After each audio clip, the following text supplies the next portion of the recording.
kasih warna dulu biar kelihatan. Nah, unit ekuivalen bahan baku 50.000 ini kan, sehingga di sini jadi 50.000. Dan untuk kos konversinya 42.000. Seperti yang saya bilang tadi, kos konversi itu adalah tenaga kerja langsung dan overhead. Sehingga di sini tenaga kerja langsung dan overhead jumlahnya sama sebesar kos konversi 42.000. Tinggal dibagi 300 juta dibagi 50.000, 6.000, 168 juta dibagi 42.000, 4.000 dan seterusnya.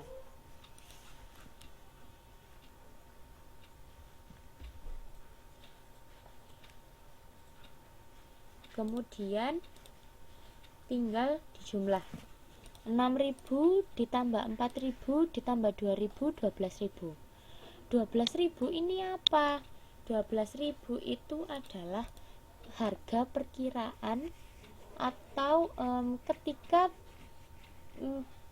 produk ini, ketika bahan baku keluar dari departemen A itu dihargai sebesar 12.000. Memang belum jadi, produknya belum jadi secara 100% karena belum melalui departemen kedua. Tetapi ketika keluar dari departemen A, bahan baku itu dihargai sebesar 12.000. 12.000 itu apa saja? Terdiri dari bahan baku 6.000, tenaga kerja langsung 4.000 dan overheadnya 2.000. Sehingga keluarlah harga 12.000. Nah, 12.000 ini adalah harga bahan baku yang keluar dari departemen A. Ketika ini anggap saja dari departemen A itu bahan bakunya langsung dijual. Nah, yaitu seharga 12.000 itu belum 100% produk jadi 100% dan itu dihargai sebesar 12.000. Oke, saya lanjutkan. Masuk di kos pertanggungjawaban.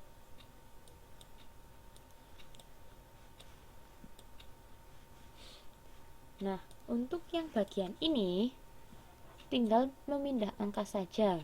Untuk yang pertama, kos ditransfer ke departemen B 40.000 kali 12.000. Karena tadi kan jelas bahwa unit yang benar-benar siap untuk ditransfer ke departemen B sebesar 40.000 kan.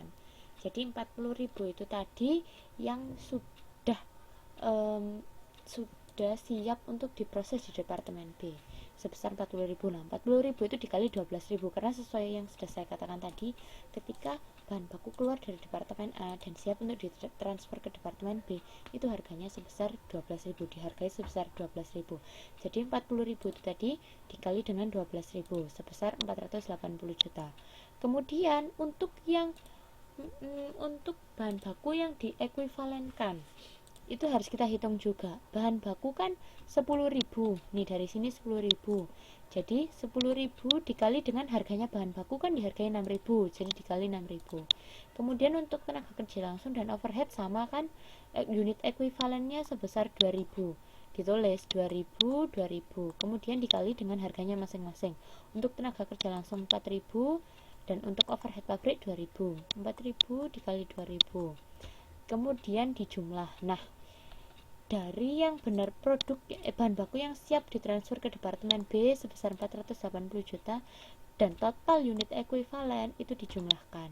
Dan disinilah kita dapat kos pertanggungjawaban sebesar 552 juta. Seperti itu. Gampang kan? Sebenarnya ini simple, cuma memindahkan angka. Cuma kalau lihat bahkannya udah kayak pusing dulu, aduh kok banyak, tapi sebenarnya itu yang untuk departemen A. Setelah dari departemen A kita pindah ke departemen B di sisi kanan, bisa dilihat di modul di halaman 7.8. Oke, saya lanjutkan ya untuk yang ke departemen kedua atau departemen yang B.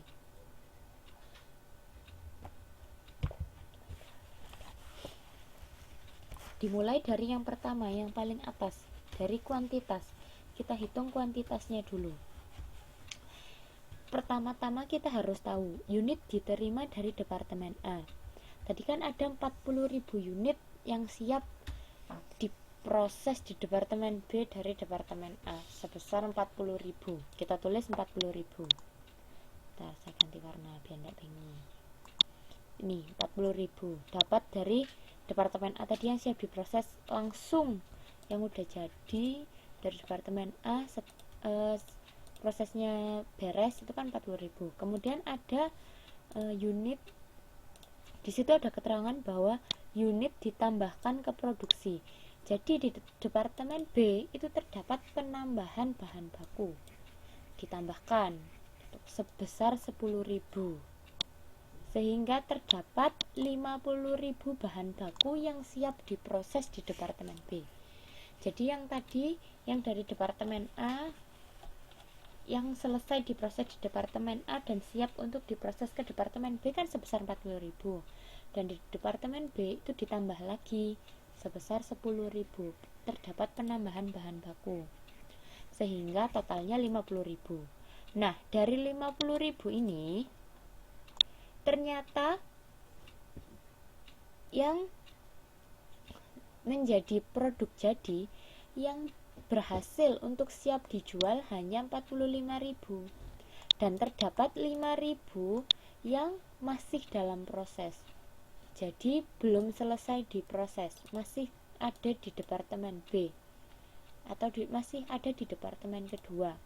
Tidak hingga cutting pointnya ternyata belum selesai. Dari 50.000 tadi cuma 45.000 yang jadi produk jadi. Yang 5.000 ini yang harus diekuivalenkan, yang harus kita hitung itu setara dengan berapa produk jadi gitu. Oke, sekarang lanjut ke bagian ekuivalen produksi. Nah, unit selesai dan ditransfer ke produk jadi 45.000 dari sini ya, 45.000 pindah ke sini 45.000, baik itu tenaga kerja dan juga overhead. Kemudian ini bukan tenaga kerja ya, ini salah, ini tulisannya bahan baku, dan yang di sini ini bukan overhead pabrik tapi cost konversi, sama kayak yang di sisi kiri. Oke, kemudian lanjut.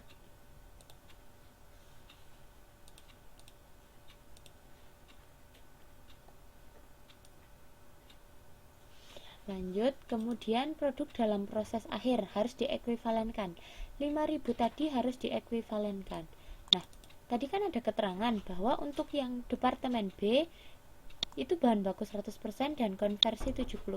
Nah, di sini kita hitung 5.000 dikali 100% untuk bahan baku, kemudian 5.000 dikali 70% untuk konversi, sehingga didapati untuk bahan baku sebesar 5.000 kali 100% 5.000, dan 5.000 kali 70% 3.500. Kemudian di total untuk bahan baku totalnya 50.000, dan untuk konversi totalnya 48.500.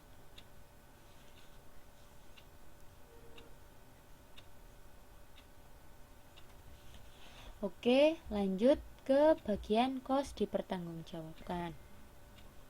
Nah, di bagian ini sedikit berbeda dengan yang tadi di departemen A.